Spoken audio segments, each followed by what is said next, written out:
Let's make super easy pepperoni pizza pockets in the air fryer. Cut the crust off your bread, then press the middle down and fill it with pizza sauce, mozzarella cheese and pepperoni. You could also add some herbs, but I forgot, so here we are. Brush egg wash around the edge so it sticks together, then seal it with a fork. Brush the tops with egg wash, then air fry for about 7 minutes or until golden brown. They're super cheesy and they taste amazing. Enjoy!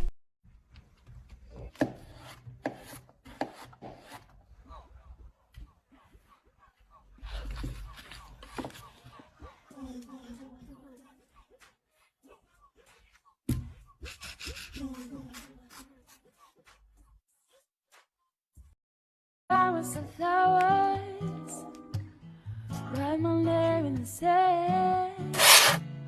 Talk to myself for hours, say things you don't understand. I can take myself dancing.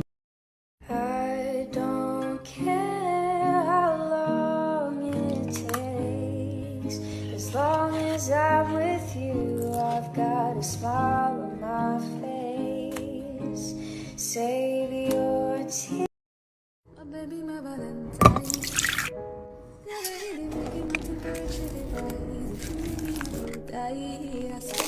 You were like the oxygen I need to survive. I'll be